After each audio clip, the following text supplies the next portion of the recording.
Olá, damos agora continuidade às nossas aulas de História do Brasil. Na última aula, a gente começou a introduzimos, o período colonial brasileiro. Vimos que depois de um período em que Portugal não tinha tanto interesse no território brasileiro, chamamos esse período de período pré-colonial, onde explorava no máximo o Brasil, tinha algumas construções temporárias que a gente chama de feitorias, mas vimos que o medo de perder o território para outras potências fez com que Portugal, passo a passo, tentasse povoar o território para poder garantir esse território para seu domínio. E aí estudamos já o que a gente chama das capitanias hereditárias, que é o primeiro sistema de povoamento efetivo do Brasil, que quase fracassou, pouco deu certo ali, e que acabou sendo complementado pelo governo geral. Lembrando que o sistema de governo geral não extinguiu as capitanias. Ele, na verdade, vai servir como algo que busca integrar, que busca complementar esse sistema de capitanias.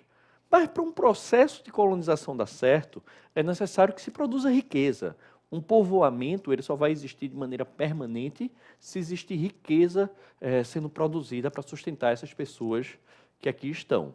E aí o modelo escolhido por Portugal foi a plantação de cana-de-açúcar, que ele já tinha desenvolvido em outras regiões e que acabou sendo, então, a saída encontrada pelos portugueses para poder colocar em prática seu projeto de povoamento, seu projeto colonizador. Então, a aula de hoje é importantíssima. O sistema açucareiro, que damos início agora. Para começar a entender esse processo, é importante entender um pouquinho sobre o modelo político e econômico que regia essa relação entre a metrópole e a colônia. A gente tem que conhecer um pouquinho mais do chamado Pacto Colonial, também conhecido como exclusivo comercial metropolitano. Essa palavra exclusivo comercial, essa expressão, perdão, já diz muito. Basicamente, a metrópole ela tinha exclusividade sobre o comércio colonial. Em outras palavras, era a metrópole quem decidia o que a colônia podia produzir, o que ela não podia produzir e com quem essa colônia poderia interagir. Em geral, a metrópole estabelecia grandes monopólios e afastava as outras nações desse comércio colonial. Então, esse é um sistema que, como dá para perceber, a coroa portuguesa ela vai ter muita força aqui no Brasil. Um detalhe, o mercantilismo, que é o que rege isso, ele vai ser um sistema justamente conectado com esse fortalecimento do poder real. Alguns dizem, então, que o mercantilismo caminha de mãos dadas com o absolutismo. Vamos entrar em mais detalhes sobre o mercantilismo em outros momentos, certo? Quando a gente for estudar as ideias econômicas do século XV, XVI, XVII, XVIII, vamos falar aqui do mercantilismo, da fisiocracia, do liberalismo econômico e a gente entra em mais detalhes. O que a gente precisa saber nesse momento é o seguinte: existia um sistema político econômico que a metrópole mandava e a colônia era forçada a obedecer. É por essa razão que a gente diz que a colônia ela jamais poderia assumir a postura de concorrente em relação à metrópole. Ela deveria ser sempre complementar, não deveria produzir aquilo que a própria metrópole produz, porque senão ela iria ser uma concorrente e não era isso que o sistema do pacto colonial, do exclusivo comercial metropolitano estabelecia. Dito isso, então, o poder era tão fortemente exercido a partir de Portugal que a maioria da administração da colônia brasileira era literalmente realizada diretamente de Portugal ou através de representantes de Portugal em território brasileiro. A gente sabe, então, que grande parte da administração era exercida pelo governador-geral, depois o título desse cargo vai ser vice-rei. Só um detalhe. De início, logo que foi implantadas as capitanias, o capitão donatário ele tinha um poder quase que completo sobre suas terras. Mas, gradualmente, cada vez mais o governador-geral vai ganhando força, se tornando vice-rei, e esse poder cada vez mais vai sendo monopolizado pela coroa ou pelo representante da coroa, que seria o vice-rei, o governador-geral. Além do governador-geral, com grande poder em nosso território, existia também algumas instituições que lá de Portugal, algumas instituições que lá de Portugal auxiliavam nessa administração e tomavam decisões importantes. Um exemplo de administração era o Conselho Ultramarino. Esse Conselho Ultramarino, ele tinha um grande poder na nossa administração, ele auxiliava o rei na administração das colônias, ele aconselhava o rei sobre as melhores decisões a serem tomadas. A partir disso, então, Claro, a imensa maioria do poder era exercido por Portugal ou por seus representantes. Mas existia um pouco do poder local. Afinal, não tinha como Portugal controlar cada pequena decisão de cada povoamento, de cada vila que surgia. Então, cada vila ela tinha uma certa autonomia para alguns tipos de questões. E essas decisões eram tomadas numa instituição criada nas vilas, que a gente chama de câmaras municipais. Essas câmaras municipais, que exerciam esse poder local nas vilas, eram compostas pelos chamados homens bons.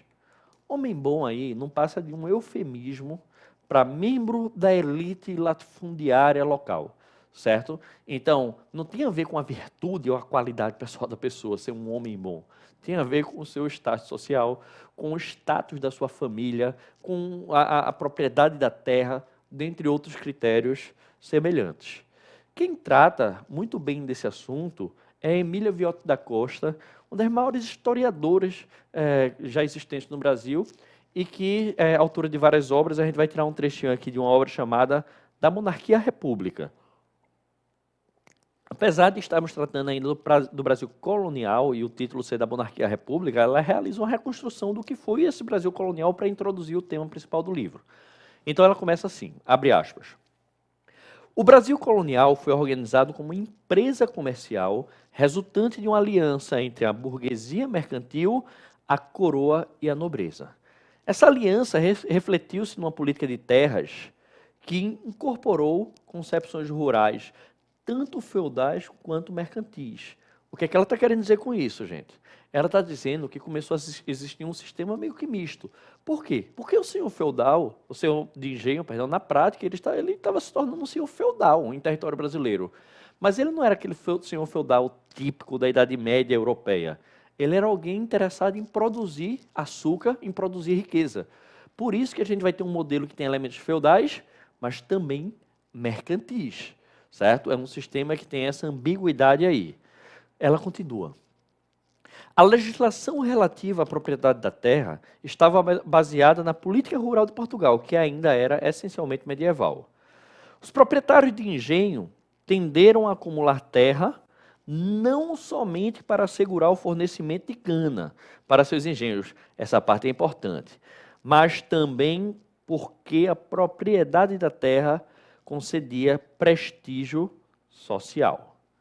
Ou seja, era um sistema que possuir terras significava possuir poder, significava, em outras palavras, possuir influência e prestígio na sociedade colonial brasileira.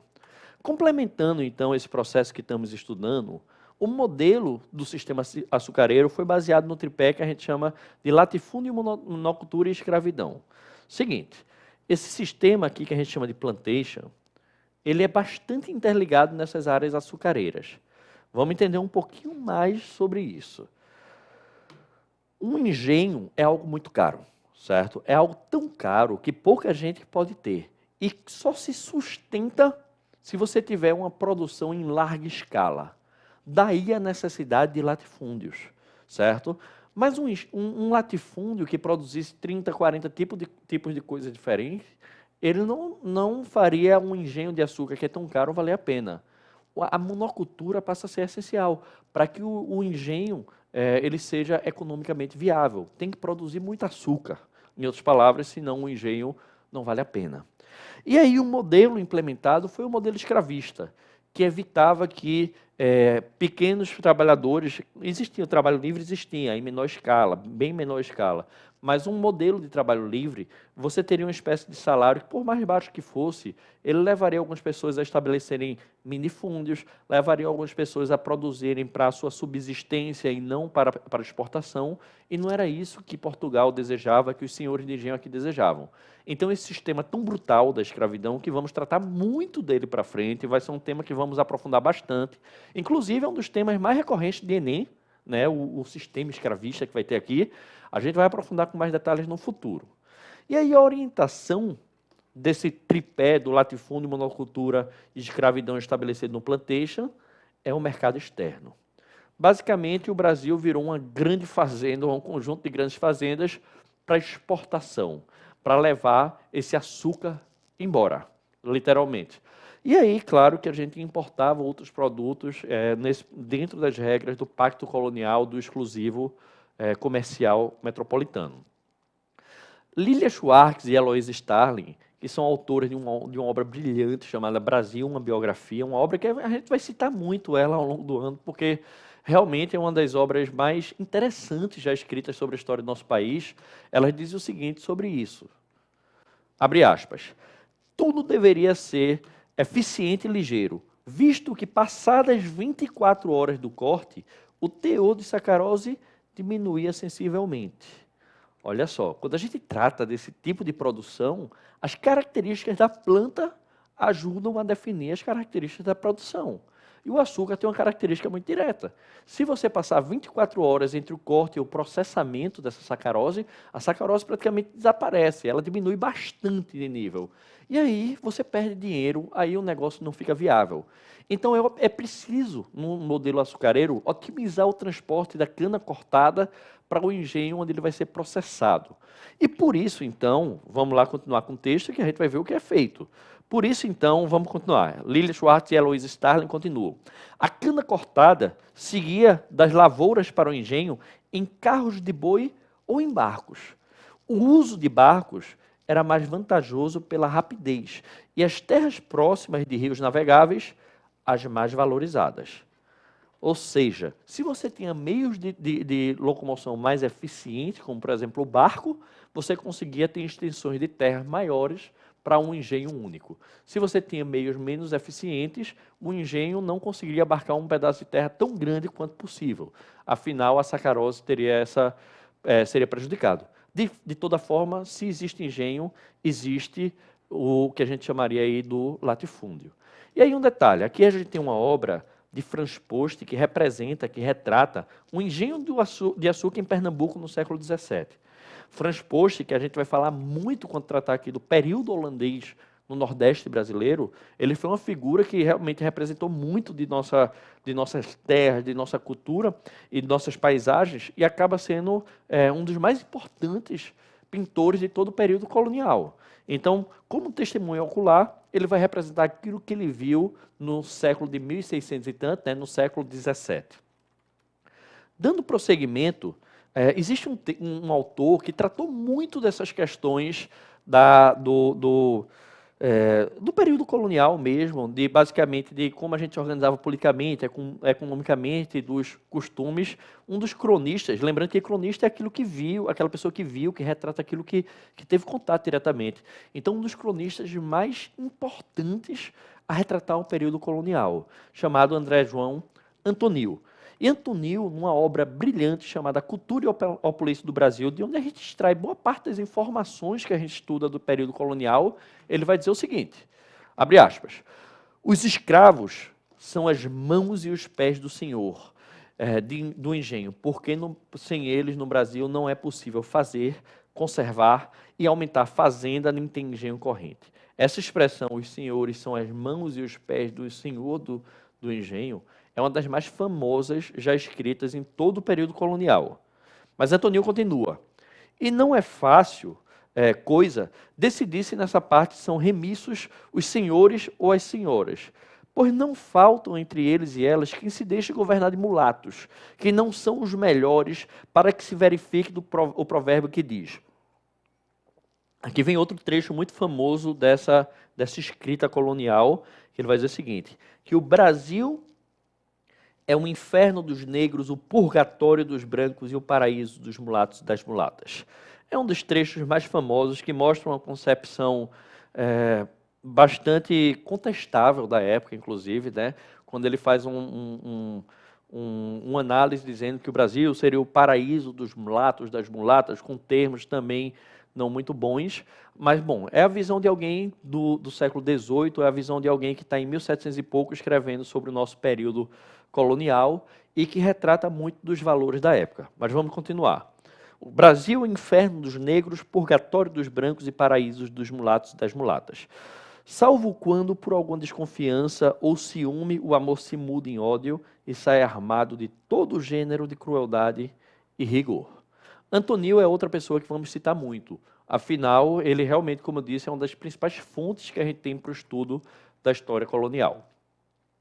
E aí o seguinte, uma característica que surge nesse sistema açucareiro é uma sociedade essencialmente patriarcal, onde o chefe da família, eu estou botando entre aspas aqui, certo? O homem tinha enorme poder sobre as esposas, os filhos, os dependentes e os escravizados, ou seja, era uma sociedade que a gente tinha uma desigualdade interna na estrutura familiar, uma desigualdade interna nas relações sociais bastante evidente. E o chefe de família tinha um poder literalmente de vida e morte sobre as pessoas que estavam sob o seu arcabouço, digamos assim, de controle.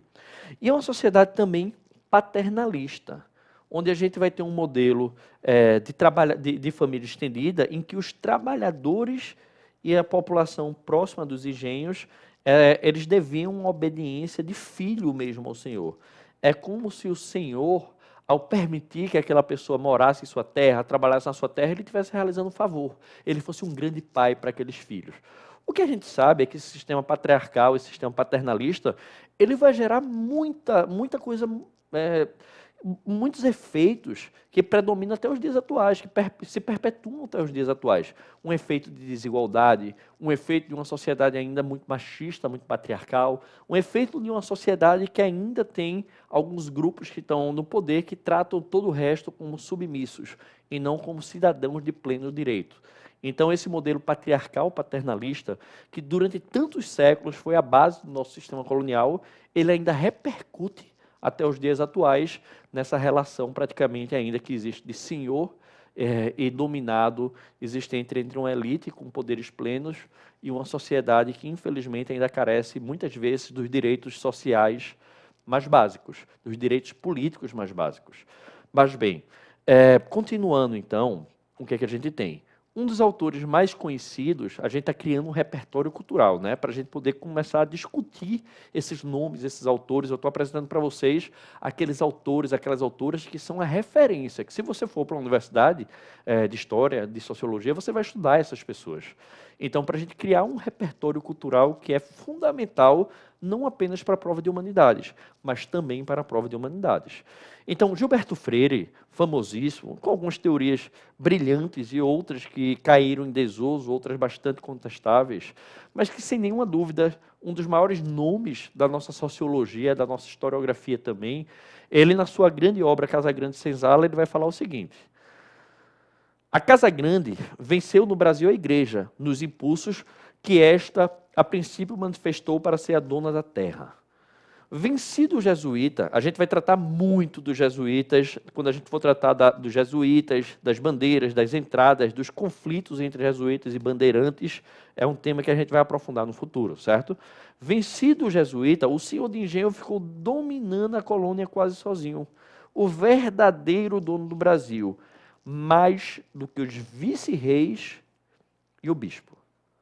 Ou seja, o sistema açucareiro, ele caminhou cada vez mais para monopolizar o poder nas mãos do senhor de engenho. E esse senhor de engenho, ele virou literalmente o que vai virar no futuro, o que a gente vai chamar de coronel na política. Aquela pessoa que manda mesmo em sua região, que manda literalmente na política local, que vai escolher quem exerce os cargos, que controla a economia e que não hesita em usar da violência contra seus adversários, contra aquelas pessoas que se recusam a se submeter.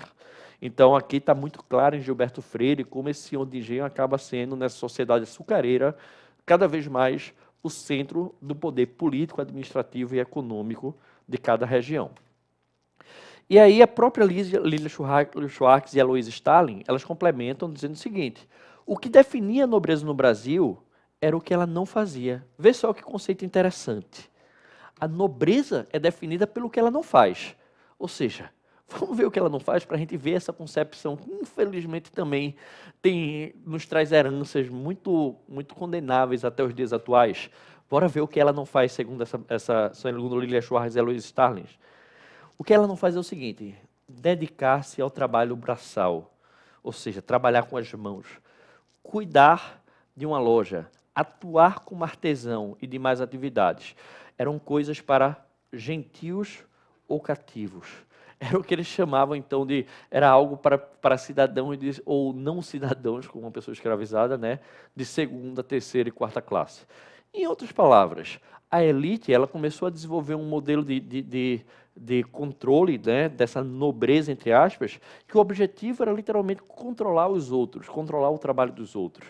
E isso vai gerar, então, uma dicotomia entre o trabalho físico e o trabalho intelectual. Aquele trabalho físico que é completamente tratado da pior forma possível, enquanto o trabalho que a gente fala de mental, de pensamento ou administrativo, ele vai ser um trabalho que vai ser mais valorizado. Até hoje isso persiste.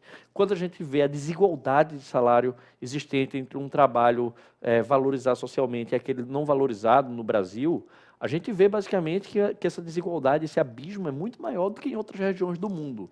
E isso é uma herança justamente dessa mentalidade que vai sendo instituída na colônia e que até hoje persiste no inconsciente coletivo brasileiro. Continuamos. Talvez por isso persista aqui um preconceito contra o trabalho manual, considerado símbolo de atividade inferior e menosprezada. Melhor ainda, se o capital permitisse, era ser proprietário de engenho e se cercar de um grande número de agregados, aquele modelo que a gente chama de família estendida, certo? Parentes e criados.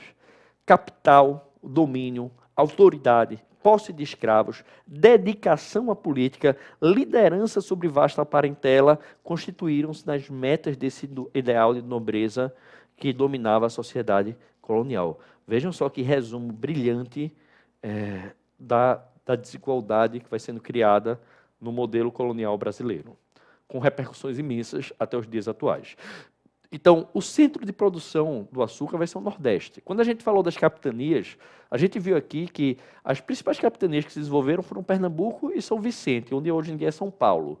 Mas na prática, economicamente, nesses primeiros séculos, quem realmente desenvolveu economicamente foi Pernambuco e depois também a região da Bahia também começou a se desenvolver economicamente, mas foi principalmente Pernambuco o grande centro açucareiro. E aí, então, o que explica esse centro açucareiro aqui em Recife? Ou, perdão, aqui em Pernambuco? Bom, um dos pontos iniciais é o clima quente e úmido, certo? A gente tem um clima... Pernambuco, o Nordeste, tem um clima maravilhoso para a plantação do açúcar. O solo do tipo massapê, que é maravilhoso e que é muito presente no litoral do Nordeste, eram adequados para a produção de cana-de-açúcar. Então, o meio natural, o meio do ambiente, ele ajuda a gente. Mas não é só o ambiente, ajuda o Nordeste, perdão. Não é só o ambiente que vai fazer basicamente isso prosperar. Percebam o seguinte, a gente também tem uma localização geográfica que é muito próxima, quando a gente compara a América do Sul, né, claro, eu estou usando esse parâmetro, o Nordeste é muito mais próximo da Europa, da África, do que outras regiões no território brasileiro. E isso torna a viagem mais curta, isso torna a produção mais barata. E aí, então, um efeito colateral que vai se desenvolver, né, que vai acontecer, né, pelo esse grande desenvolvimento no Nordeste brasileiro da empresa açucareira, é justamente uma devastação ambiental que vai ser causada pela grande quantidade de lenha que vai ser necessária para que o engenho funcione. Então, a devastação ambiental ocorrida no litoral nordestino vai ser algo que vai ser visível. Percebam que eu estou destacando o litoral. Por que o litoral nordestino? Porque a interiorização do Brasil vai ser dada por outros meios. A gente vai estudar, inclusive, nessa aula, algumas outras atividades econômicas que vão ajudar o interior a ser povoado. Mas o açúcar, ele vai se desenvolver principalmente no litoral, no máximo na zona da mata, mas isso é um assunto que a gente vai tratar com mais detalhes daqui a pouco. O padre Fernão Cardim, outro grande cronista existente, né, que também escreveu os tratados da terra e gente do Brasil, ele vai ser, então, uma figura importantíssima para dizer como era de verdade essa colônia brasileira, culturalmente e economicamente. E aí ele vai destacar o seguinte, ele vai aqui falar um pouquinho sobre como a nossa colônia desenvolveu uma cultura que começou a gastar, que começou a ter excessos, que começou a valorizar uma vida de luxo. E aí, então, ele vai dizer o seguinte, ele está retratando o que ele viu pessoalmente, né? O padre Fernão Cardim escreve, vestem-se e as mulheres e filhos de toda sorte de veludos, damascos e outras sedas, tecidos caríssimos, e nisto tem grandes excessos. Os homens são tão briosos que compram ginetes de 200 a 300 cruzados. Isso é uma riqueza gigantesca para a época. São, sobretudo, dados a banquetes. Essa frase é uma das também muito famosa para resumir o período colonial brasileiro. Enfim, em Pernambuco se acha mais vaidade que em Lisboa. Que resumo brilhante que ele fez dessa opulência que existia aqui.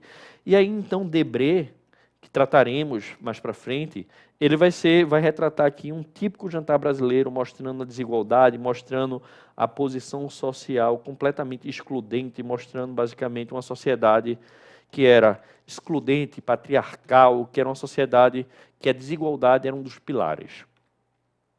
Complementando, então, tem um detalhe importante. É verdade, a gente produzia cana-de-açúcar aqui, mas vê que interessante, a gente não refinava. O que torna isso tão valioso, esse açúcar tão valioso, é um açúcar refinado, não é o açúcar bruto, extraído daquela sacarose. Isso vai levar, então, uma outra potência comercial que está ganhando cada vez mais força, a cada vez mais estabelecer negócios com Portugal. Essa potência é a Holanda. E a Holanda, então, ela vai cuidar, enquanto Portugal planta, colhe, pega aquela sacarose bruta, aquele açúcar bruto, a Holanda transporta, a Holanda refina, a Holanda redistribui pela Europa. Consequência, tem autores que vão dizer que 60%, 50%, vai variar do autor para autor, mas 50%, 60% de toda a riqueza do açúcar brasileiro ia parar, vejam só, na Holanda pela falta desse modelo de refino e distribuição por parte de Portugal. E aí, então, aqui é uma bandeira que a gente vai olhar com mais detalhes quando a gente falar do Brasil holandês.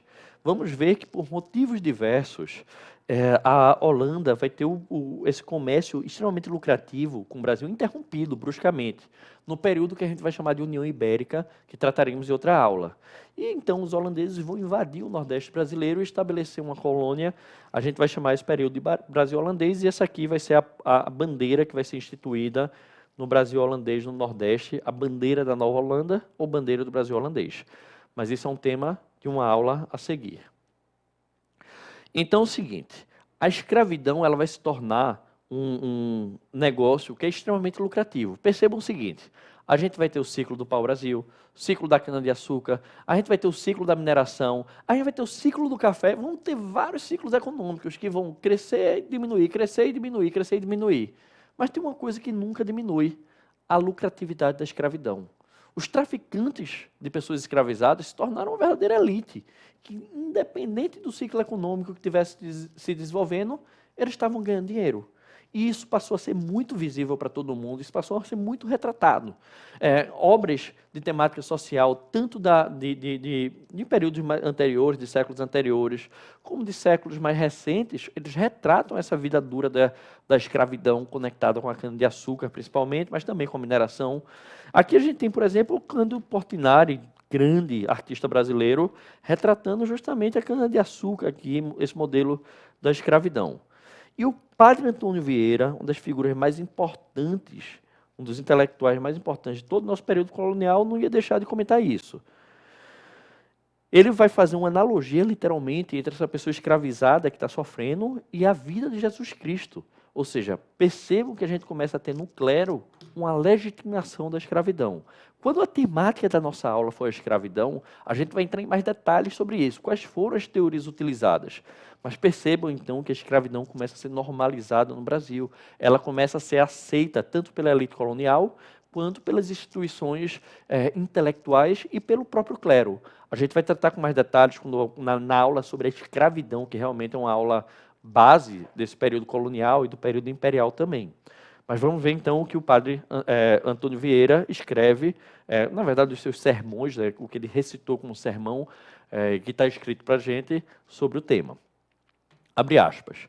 Em um engenho, sois imitadores de Cristo, crucificado, porque padeceis em um modo muito semelhante o que o mesmo Senhor padeceu na sua cruz em toda a sua paixão. Ou seja, ele vai dizer que a pessoa escravizada, ela sofre como Jesus sofreu no caminho para a cruz. A paixão de Cristo, parte foi de noite sem dormir, parte foi de dia sem descansar, e tais são as vossas noites e os vossos dias. Cristo despido e vós despidos. Cristo sem comer e vós famintos. Cristo em tudo maltratado e vós maltratados em tudo. Os ferros, as prisões, os açoites, as chagas, os nomes afrontosos, de tudo isso se compõe a vossa imitação, que se for acompanhada de paciência, também terá merecimento de martírio. Então, o padre Antônio Vieira começa a romantizar essa vida. Você, pessoa escravizada, é um sofredor, assim como Cristo, e o reino dos céus será seu, porque você vai ser um mártir. Veja só que coisa, como começa a ser normalizado esse sistema tão brutal, que jamais poderia ser normalizado, porque trata pessoas da forma mais indigna possível, de forma mais cruel e brutal possível. Quando a gente tratar da escravidão, a gente vai trazer várias dessas histórias e vai ficar muito evidente isso para a gente. A partir disso, um detalhe importante é o seguinte: não foi apenas o açúcar que se desenvolveu aqui no Brasil. A gente vai ter toda uma economia complementar. Quando eu falo do açúcar, é só um detalhe. O açúcar ele vai ser muito forte no século XVI, no século XVII. O ciclo seguinte vai ser o ciclo da mineração no século XVIII, que também é muito forte. Todos eles baseados, esses ciclos, no modelo escravista. Mas, paralelo a isso, a gente vai ter toda uma economia complementar, uma economia que também gera muita riqueza, mas em uma escala menor do que o açúcar ou do que a mineração em seu auge. Os principais produtos dessa economia complementar, produtos ou áreas, né, da exploração econômica desse período colonial brasileiro, são as chamadas drogas do sertão, a pecuária e o fumo, ou o tabaco e a aguardente. Começando então pelas drogas do sertão. Essas drogas do sertão são produtos que eram encontrados principalmente na região amazônica. Por isso, vai colaborar muito para a povoação posterior da região amazônica. A gente vai tratar aqui, inclusive, de como a fronteira do Brasil cresceu tanto entre o período que a gente chama colonial, aquele Tratado de Tordesilhas, que correspondia segundo o Tratado de Tordesilhas, 1/3 do nosso território atual. A gente vai ver como esse território triplicou. E essa economia complementar vai ter uma participação nisso. Por exemplo, a ocupação de parte da região amazônica através das drogas do sertão, que são o guaraná, o urucum, castanha do Pará e várias outras que a gente chama de especiarias amazônicas. Um detalhe, a mão de obra utilizada vai ser principalmente indígena. Vamos pensar o seguinte: Portugal, ou então um jesuíta que também vai explorar isso, eles teriam condição de escravizar uma pessoa no interior da floresta amazônica? Essa pessoa fugiria no primeiro dia. Então, a forma encontrada foi um escambo mesmo com sociedades indígenas para poder explorar essas drogas do sertão, ou até mesmo quando os jesuítas começam a estabelecer suas missões, seus aldeamentos, eles passaram a exercer um controle sobre o modo de vida de muitos indígenas que eram aldeados, que estavam nessas missões e reduções jesuíticas e que trabalhavam também para os jesuítas. Não importa se foi através do escambo ou se foi pelo controle direto dos jesuítas, o importa saber que é principalmente uma mão de obra de origem indígena e, em geral, não uma obra escravizada, afinal a escravidão seria difícil de se manter nessa região. A gente tem então, como eu disse a vocês, também a pecuária e o fumo, ou tabaco e a aguardente. Vamos lá, a pecuária ela vai ser muito utilizada, a criação do gado, para alimento, para tração, ou seja, para, por exemplo, mover as engrenagens dos engenhos e para o transporte. E vai ser fundamental para o povoamento do interior do Brasil. Aqui, é meio rosa, a gente está vendo aqui locais onde a pecuária ela se desenvolveu. E essa pecuária, então, vai ser responsável, literalmente, pela fundação de vários povoados que vão garantir no futuro a posse desse território, desse interior, para o Brasil. Essa pecuária vai ter toda uma cultura própria. Em geral, ela vai se desenvolvendo ao redor dos rios, porque a água é necessária para isso. A água é necessária para essa pecuária se desenvolver. Mas aí tem outro detalhe. A gente está falando de uma vastidão muito grande em um negócio que é completamente diferente do açúcar, que você vai ter uma colheita que vai ser exercida por centenas ou milhares de pessoas. A pecuária não. Uma pessoa, isoladamente, ela pode cuidar de uma área muito grande, de muita cabeça de gado. Então, você vai ter um tipo de trabalho que a pessoa, no seu trabalho, ela vai ter um ambiente que ela tem muito espaço e que ela trabalha, muitas vezes, montada em cavalos. Como é que você vai escravizar uma pessoa montada em cavalos? Ou seja, essa pessoa vai fugir. A vastidão é muito grande. E aí é interessante. A pecuária é a primeira desses modelos econômicos que a gente vai ter uma mão de obra majoritariamente livre. Não vou dizer que é 100% livre, não. mas é imensamente livre, é majoritariamente livre. E aí vão ser estabelecidos vários acordos entre os vaqueiros e os donos desses rebanhos, e por aí vai. É um modelo de ocupação, de dominação, de povoamento bastante diferente do da cana-de-açúcar. Por fim, a gente vai ter então um outro tipo de produto, o fumo e aguardente, né, o fumo, o tabaco e aguardente, que ela vai ser muito utilizado para o escambo, por exemplo, no comércio interno, na economia da produçãozinha de subsistência, no pequeno comércio local, mas também no escambo, no comércio internacional de pessoas escravizadas, que a gente já viu que é um comércio bastante lucrativo e que a gente sabe que é bastante brutal, que é permeado pelas piores práticas possíveis, mas que vai ser um comércio extremamente dinâmico. A partir disso, então, finalizando a aula, vamos ler mais um trechinho de Antonil. Aqui a gente tem algumas plantas de tabaco, né, que se produz o fumo a partir dela. Então, para finalizar, Antonil, em Cultura e Opulência do Brasil, grande obra que retrata esse período colonial. Ele, que é uma pessoa do período colonial, é um cronista que viu pessoalmente tudo isso que ele está narrando. Ele vai dizer o seguinte, abre aspas: se o açúcar do Brasil o tem dado a conhecer a todos os reinos e províncias da Europa, o tabaco tem feito muito mais afamado em todas as 4 partes do mundo, nas quais hoje tanto se deseja e com tantas diligências e por qualquer via se procura. Ele está falando aqui da internacionalização do comércio do fumo, do tabaco. Os que são demasiadamente afeiçoados ao tabaco o chamam de erva santa. Nem há epíteto de louvor que não lhe deem para defender o excesso digno de repreensão e de nota. Antonil, que ele trabalha com essa mentalidade conectada com o clero, ele vai repreender o que ele vai chamar desses vícios, como, por exemplo, o fumo, como, por exemplo, a bebida e por aí vai. Homens há que não podem viver sem este elemento, cachimbando a qualquer hora em casa e nos caminhos, e mascando as suas folhas, usando de torcidas e enchendo os narizes deste pó. Porque o fumo, muitas vezes, ele também era em pó, ele era o que a gente chamaria do rapé. Mas, bem, e essa foi nossa aula sobre essa parte da economia açucareira e sobre a economia complementar brasileira. Mais na frente, a gente vai explorar alguns outros elementos, como a escravidão que teve presente na aula, como os jesuítas que tiveram presente na aula e como a interiorização. Quando a gente falar da expansão das fronteiras brasileiras, que triplicaram daquele período inicial do Tratado de Tordesilhas até a configuração que a gente tem hoje, quase todo esse crescimento foi no período colonial, não todo, mas quase, a gente vai relembrar como foi esse povoamento dessa economia complementar e vai acrescentar outros elementos. Então é isso, até a próxima aula. Um beijo!